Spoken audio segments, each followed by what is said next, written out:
Ok, estamos de volta com o segundo bloco do nosso programa de hoje. Boa noite, Rio Branco, na sua TV Rio Branco, canal 8, SBT. Boa noite a você que nos prestigia aqui na capital, nossa Rio Branco, e também no interior. Você de Bujari, de Quinaí, de Porto Acre, Capixaba, né, Plácido de Castro, Sena Madureira, onde o nosso sinal chega diretamente pelo canal 8, SBT. Nos demais municípios acreanos, você nos prestigia pela NET HD TV, canal 15, ou pela internet, através do portal riobranco.net, portal oficial da sua TV Rio Branco. Nós temos aqui o apoio da Purifique, o melhor da água alcalina para você. A verdadeira água mineralizada, purificada e magnetizada. Na Rua do Aviário, em frente ao INCRA, né? Na Galeria Executivo, loja 5. Tá? Temos também o apoio da Nilmag, que representa no Acre os produtos Conforte Mag, entre os quais os colchões magnéticos, travesseiros, almofadas, cadeiras, enfim, tudo para a sua saúde e bem-estar. E claro, o Grupo Araújo, o Araújo Mix, o Araújo Supermercados. Tem sempre uma promoção especial para você, ofertas imbatíveis, um amplo, moderno, seguro estacionamento. Tudo isso fazem do Araújo muito mais que um simples supermercado. Sim, um ponto de encontro de pessoas de bom gosto, que gostam de fazer economia e rever os amigos. É isso? Muito bem, agora vamos falar em política. Vamos falar na conjuntura nacional e local com o professor Rondinei Dourado. Seja bem-vindo, professor. Tudo bem? Boa noite. Boa noite para você. Fazia algum tempo que o senhor não andava aqui não visitava a gente aqui no Boa Noite, né? Isso é uma correria, né? Primeiramente quero desejar boa noite para as famílias que nos assistem, né? Meu boa noite para os empresários, né? O casal Narciso e Célia Mendes. E estamos à disposição para contribuir. Professor, nós temos aí uma disputa eleitoral, uma eleição geral, onde se elege do deputado estadual ao presidente da República, passando pelos senadores e os governadores.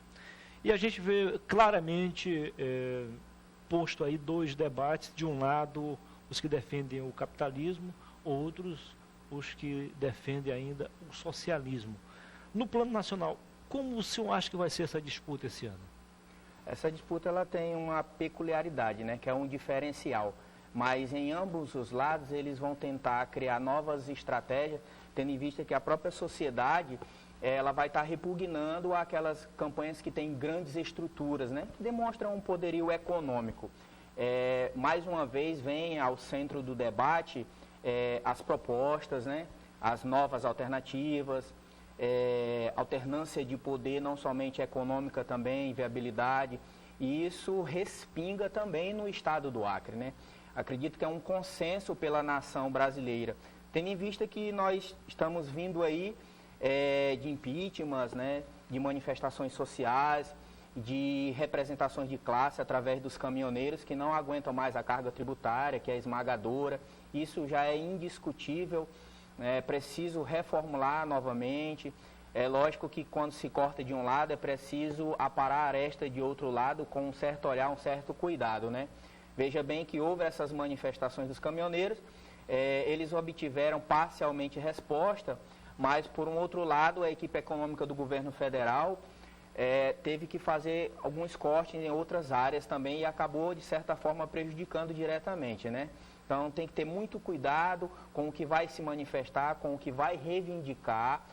A questão não é que eu sou contra, eu estou fazendo uma leitura de que a gente aprende lá na faculdade. Mexeu num canto, teve um corte ali, investe em outro, mas, em compensação, é preciso substituir da onde foi tirado, né? Isso é um cálculo matemático que até uma criança do antigo primário, que é da minha época, sabe fazer. Eles têm que agir com o mínimo de responsabilidade. Mínimo de responsabilidade e social, não somente econômica. Né? Agora, de qualquer forma, mesmo radicalizando, e eu condeno qualquer tipo de radicalização, os caminhoneiros, mostraram força, né, professor? Sim, sim. O patriotismo falou mais alto, né? É o que está preconizado no nosso hino, né? O gigante, né, dessa nação brasileira acordou, né?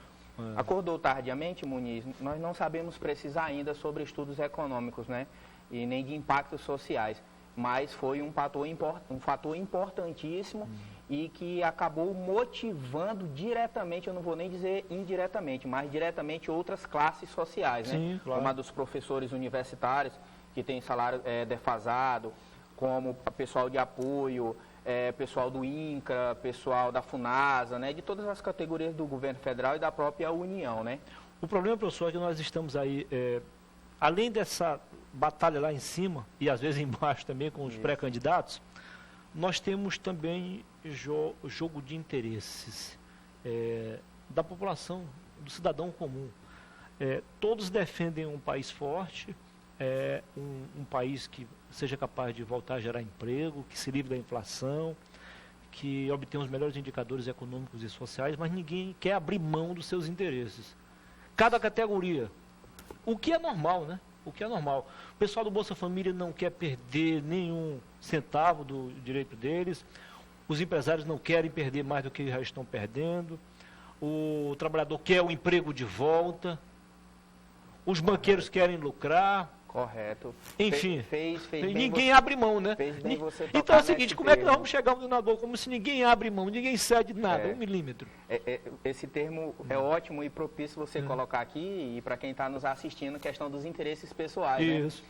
Esses E aí tem os interesses pessoais, aí eles vão para os grupinhos, né? Isso. Eles se fecham ali. Se fecham, né? Esses interesses pessoais, ele nasce até dentro das próprias famílias. Claro, não vou generalizar. Mas às vezes mesmo. você cobra uma posição honesta e coerente de um político ou de um governante, seja ele do executivo ou do parlamento, mas às vezes você está ali, poxa, no período de campanha, rapaz, tu não tem uma requisição de combustível para mim? Então nós precisamos exercitar a cidadania e a coerência já dentro de nós para que nós possamos cobrar dos políticos, dos parlamentares, né? Às vezes você vai para uma manifestação, mas na fila de um caixa de um determinado banco, de uma agência bancária, você quer furar. Às vezes, num atendimento de uma UPA, de uma unidade básica de saúde, você quer falar com um padrinho político tal para te conseguir uma cirurgia, uma consulta, quer furar um sinal para chegar mais rápido. Então a gente precisa trazer isso para a gente para depois fazer a cobrança. Não pode haver uma inversão de valores, né? Por exemplo, hoje a gente tem no cenário local uma disputa que todos os analistas políticos estão fazendo, que existe uma polarização entre dois pré-candidatos que concorrem, né, que estão pleiteando a cadeira do governador do estado do Acre. De um lado, o senhor aposta nessa polarização até o fim? Até o fim nessa polarização, como eu aposto veementemente, né? Mas o senhor falando dos dois lados, vamos lá então. Sim, é lógico que a teologia até fala sobre isso, né? E aí você acredita numa coisa, né, ou você não acredita na outra. Não tem aquela de adorar dois mesmos senhores. Isso você consegue trazer cientificamente para o lado político. Isso. Hoje nós temos aí postulado o jovem engenheiro, né, de uma família empresarial, Gladson Cameli, e de um outro lado nós temos também um jovem engenheiro, Marcos Alexandre. Um representa a atual conjuntura política de 20 anos, né? E uma vez eu escrevi até um artigo falando sobre o Império Romano e suas fissuras, o que levou aquele governo a rachar e a depois vir uma espécie de alternância. Eu faço esse comparativo para mostrar para as pessoas que não é nada pessoal, mas que eu acredito, assim, cientificamente, de que é o momento de encerrar um ciclo para começar uma alternativa de poder econômico administrativo para o estado do Acre, né, como está postulado no nome do senador Gladson Cameli. E um jovem fez uma leitura, ele não é nem acadêmico, né, de uma universidade, mas algo que me chamou muita atenção e eu trago para mim, o Muniz. Ele disse o seguinte: professor, é interessante, né, esse cenário político nessa disputa, porque saiu das mãos de um Cameli para entrar na mão de petistas. E agora sai da mão de petistas para entrar na mão de Cameli. Aí eu parei assim, olhei, para você ver a importância de você estar escutando as pessoas, né? E ambos os candidatos... 20 anos depois. E ambos os candidatos estão caminhando, estão andando, percorrendo, né? Colocando as suas propostas, né? O Gladson Cameli com um sorriso no rosto, com uma boa alternativa, né? Falando do agronegócio, que eu pessoalmente acredito que é a única alternativa hoje para dar um gás na economia, gerar emprego e renda de fato, né? E de direito. E é isso que a população vai saber apreciar. Eu tenho acompanhado nas redes sociais e tem me chamado muita atenção a questão das charges, sabe, Muniz? Os memes, né, que é uma linguagem mais atual. As pessoas, elas estão repudiando, Muniz. Elas querem ver propostas, elas querem ver debate, elas não querem ver demagogias, não querem ver ataque. O candidato que usar dessa estratégia de atacar, de falar mal, isso e aquilo, ele vai estar caindo em descrédito e vai estar agilizando mais ainda a sua derrota nas urnas. Com certeza. Professor, uma candidatura como essa do Marcos Alexandre e do próprio Gladson Cameli para se fortalecer ao longo da campanha, precisa de uma estrutura. Nesse sentido, com todo respeito aos demais pré-candidatos, e eu comecei o programa de hoje conversando com o David Hall, que é o candidato do antigo PTB, enfim, e é o Avante agora. É o Avante. E ele falando que o partido dele é de centro-esquerda. Numa disputa como essa aí, onde de um lado um defende o socialismo, o outro o capitalismo. O capitalismo ele foi e continua sendo combatido por muita gente, só que as alternativas fracassaram. Todas as alternativas ao capitalismo fracassaram, em qualquer país, em qualquer continente. Nesse sentido, não era hora de os candidatos que combatem o socialismo assumirem essa postura de direita e de capitalista, de fato? O Muniz, é interessante que eles, como é que eu posso falar, eles usam uma espécie de máscara, né? Eles têm uma segunda face, porque veja bem, eles combatem... Os esquerdistas agora que estão usando um pouco a máscara, mas no passado não, já era aberto. Eles combatem o capitalismo, mas quando chega no período de campanha, e aí eu não vou citar nomes, né, nem partido, mas você vê nos bairros, nas regionais, os grandes comitês com grandes estruturas, né? Adesivo santinho, tudo de ótima qualidade, e aquilo houve um custo. Então, como é que você lança uma ideia de que combate o capitalismo, sendo que lá na origem, para movimentar a sua estrutura de campanha, é preciso de muito recurso, muito dinheiro, né? Você me fez lembrar a questão de Cuba. Cuba sataniza o capitalismo, mas aí as seleções, seja de futebol, de vôlei, quando se apresentam, quem é patrocinada por quem? De Cuba? Pela Adidas, que representa o imperialismo do capitalismo esportivo. Então não dá para a gente acreditar numa coisa dessa. É muita contradição, né? Eu tive a oportunidade de conhecer um empresário da Venezuela do ramo de alimentação, né? Restaurantes.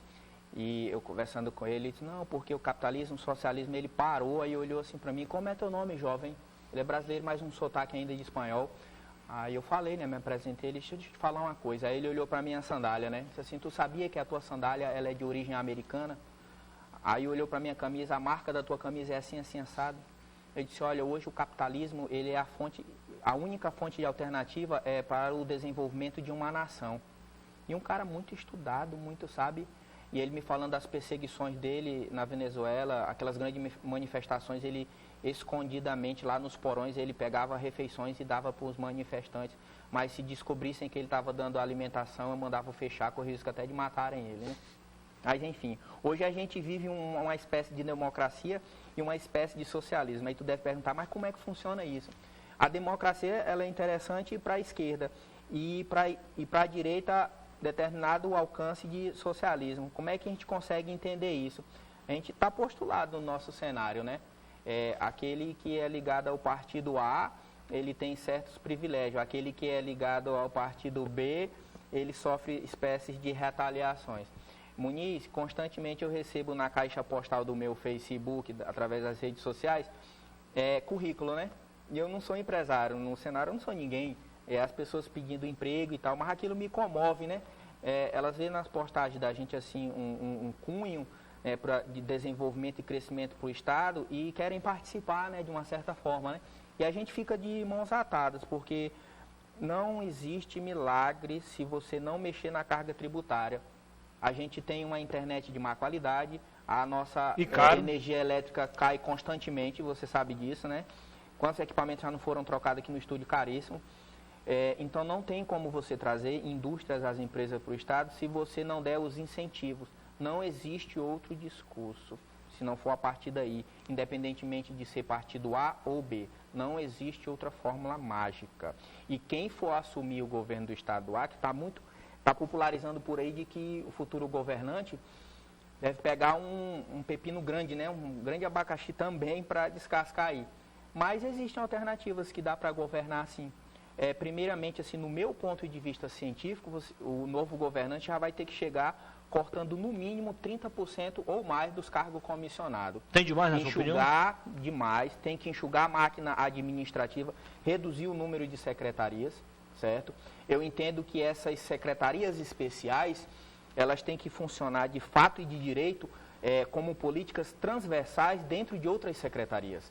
Eu não estou dizendo para acabar com as políticas para as mulheres, com as políticas para os jovens, nem para os indígenas. Mas o que custa... Não há necessidade de 3 secretarias. Não há necessidade. Até porque só montaram, não tem recurso para nada. Então é só para... Cabide eleitoral resolve-se de outra forma. Pronto. Não tem recurso. Se o problema é acomodação... Falando de um lado teológico, dói no espírito e na alma você olhar um pronto-socorro há quase uma década sem ser inaugurado. Você vai no Hospital do Câncer, são obras inacabáveis. Você vai nas UPAs, pelo projeto do governo federal, é bom que a sociedade saiba, as UPAs, o modelo dela, pelo Ministério da Saúde, é para funcionar 24 horas. E tem UPA que não funciona 24 horas, nós sabemos disso, né? As pessoas não aguentam mais. Né? Complicado, muito complicado. Conversei aqui com o professor Rondinei Dourado. Professor, muitíssimo obrigado pela sua entrevista. Logo, logo você voltará aqui para a gente abordar outros assuntos. É bom conversar com pessoas inteligentes, que tenham credibilidade e equilíbrio para falar. Obrigado. Caso queira acrescentar algo, ainda há espaço. Boa noite para as pessoas, né? E reflitam bem sobre as questões políticas, ao tomar decisões, escolhas, que elas afetarão as gerações vindouras. Não pensem nas pessoas que pensam em política no amanhã, mas pensem nas gerações vindouras, nos seus filhos, nos seus netos. É preciso dar um novo rumo para o Estado, para a nação brasileira, né?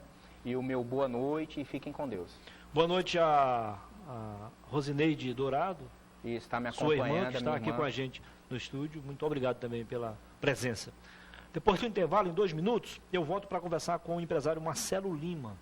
Em 2 minutos, não precisa mudar de canal. Até já.